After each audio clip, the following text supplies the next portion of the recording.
Guys, and welcome back to another video. Manchester City beat Crystal Palace 4-2 the other day in a fascinating, scintillating game of football. It was absolutely wonderful. And today we're going to go through 5 things that we learned from that game. Before I do that, I want to quickly say, going on to this wonderful football prizes competition that ends at 7:30 p.m. tonight. If you want to win a signed and framed 𝐿𝐿𝐴 shirt, of course you do. The man who won us the league last season, and it's an away kit from last season as well. All you got to do is click the link in the description below and enter that competition. It is a raffle, so you get put in a draw once you've entered. And there's loads of other prizes as well available potentially for secondary winners, including signed montages from Laporte, Bernardo Silva. There's Etihad Stadium tours as well as official Manchester City shirts. So you've got plenty of chances to win something really exciting there. So go do it right now. I think there's like 50 tickets left to 50 places left to enter, so go enter if you want to win a signed and framed 𝐿𝐴 shirt over at Football Prizes. It's wonderful stuff. Good luck, Blues, to all who enter. So we're going to start today with the only place we can start, man. Like, why are we kidding ourselves? It's going to be anywhere other than Erling Haaland. I've just put the Haaland factor at the bottom. My God, it's real. It really is. Glasses coming off for this one. Erling Haaland is an absolute freak of nature. He is terrifyingly brilliant. He's absolutely wonderful. And he's only just getting started. I've got to the point now where I feel like... obviously, I've been watching City pretty much every game for all of my life.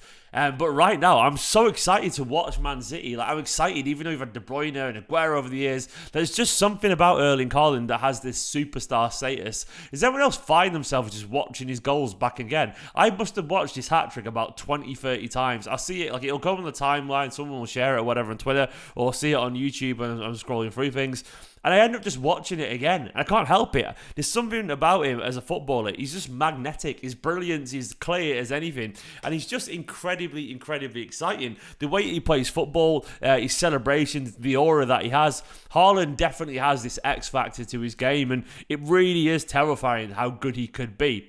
The thing is as well, his teams know this now. He's already getting a reputation as an absolute killer and a monster. He's already shown that anyone who doubted he could do it in the Premier League is an absolute idiot, a fool, if I'm being honest. And he's shown the quality that he's got is transferable over to this league. And he's only just getting started, man. 6 goals already in 4 games with an assist too. That is quite astonishing. And if he carries on at this rate, you know...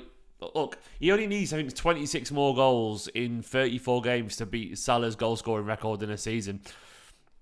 I honestly think he's going to do it and probably do it easily. The only thing that will stop him is if Pep decides to rotate him a lot or he gets an injury or something like that. Touch wood, that doesn't happen, but we're all seeing the quality that this guy has got and it's undeniable. He's absolutely world-class, an incredible, unique footballer. I saw some people discussing what makes him so unique in terms of his physicality, and some fans on a forum compared to that moment when Jonah Lomu broke through in rugby, you know, or someone like Usain Bolt came through in sprinting, or Phelps came through in swimming, where they're so physically superior to everyone else that they change the game. And that's what we're seeing with Haaland. He's going to change games and win games just on his own. An astonishing footballer and a blue as well. Lovely, lovely stuff. The second thing I want to talk about is the fact that the true mentality monsters are Manchester City. Now, we've seen it a few times recently. City are absolutely immense at coming back from behind. Of course, it's always been part of our DNA as a club. But right now, the true mentality monsters are Pep Guardiola's Man City. Yet again, another comeback. I wish we didn't have to do it, but it was absolutely wonderful to watch these City players essentially know that nothing is over until it is. Until you've got... no chance whatsoever, you've got a chance. Haaland in particular has that obviously X factor.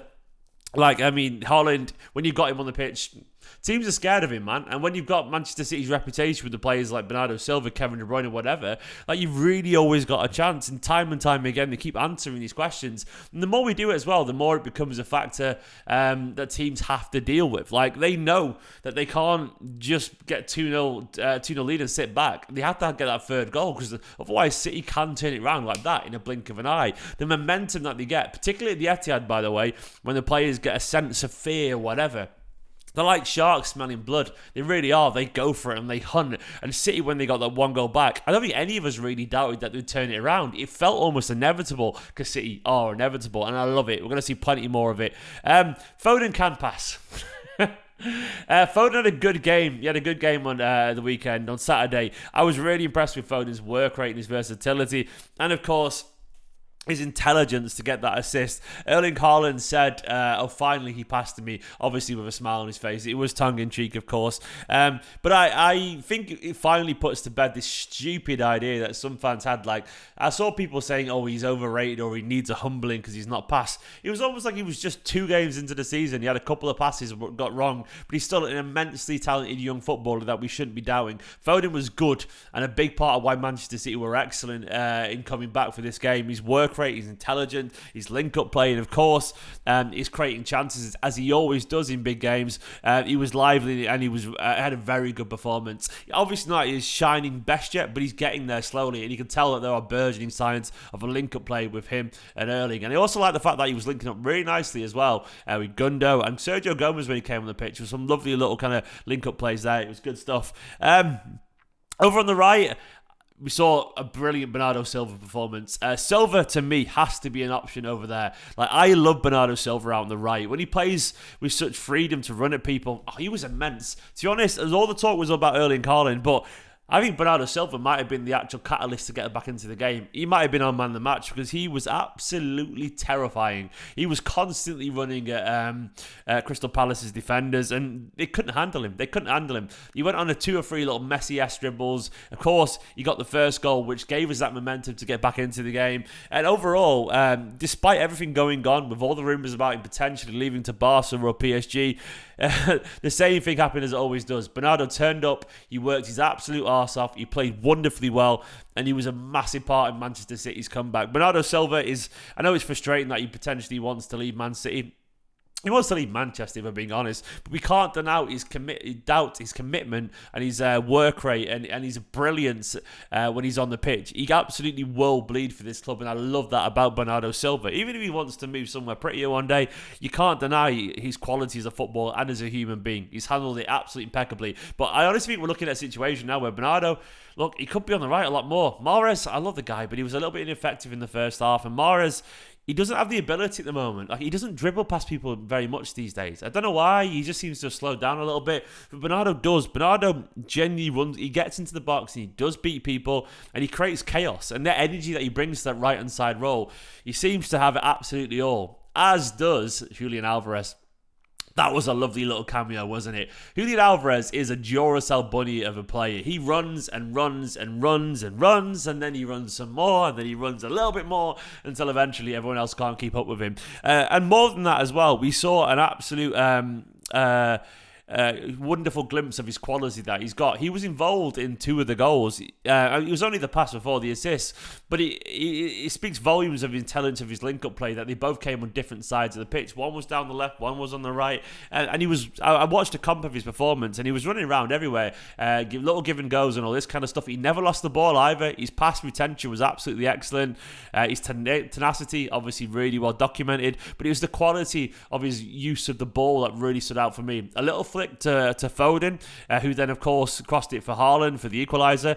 A little pass as well when he won the ball back in the area, back to Bernardo, who then played to Stones, and once again Stones passed it to Haaland for the 3-2 goal. But Alvarez was absolutely everywhere, buzzing about, causing trouble, and even then, I don't think we've seen the best of Alvarez. But I was really encouraged to see that, yeah, he absolutely has it. He's absolutely at home in the Premier League. No nerves there, no lack of quality, keeping the ball really well in tight spaces. And it wasn't just him, actually. I know this is about Alvarez this bit, but I want to talk about Gomez as well. Gomez, of course, absolutely has it too. All 3 of the substitutes, the young lads that came on, Gomez, Alvarez and Palmer, all 3 look like they got it. They've got like that Manchester City-esque quality on the ball. They don't give it away, and they're absolutely comfortable in receiving the ball anywhere on the pitch, and you're going to have that quality to your game if you're going to play for Manchester City. And seeing Alvarez have that, Alvarez is going to play an awful lot of football in Manchester City. He'll play when we've got 2 games or every week, a game every 3 or 4 days. Alvarez is going to play a lot of football, and that's why he'll come to light. And likewise, Gomez's little cameo was really nice as well. He kept the ball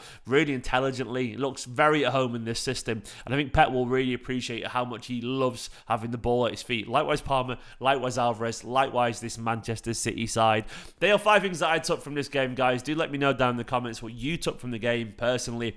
And of course, thank you to all the Patreons scrolling down the side of the screen. And go and give that football prizes complimentary if you want to win a signed and framed 𝐿𝐞𝐫𝐴 shirt. Do it right now because it ends at 7:30 tonight UK time, so you've not got long left. For now though, thank you for watching. Don't forget to like this video and subscribe to the channel if you are new. Haaland does change everything and I'm very excited. See you in a bit. Bye bye.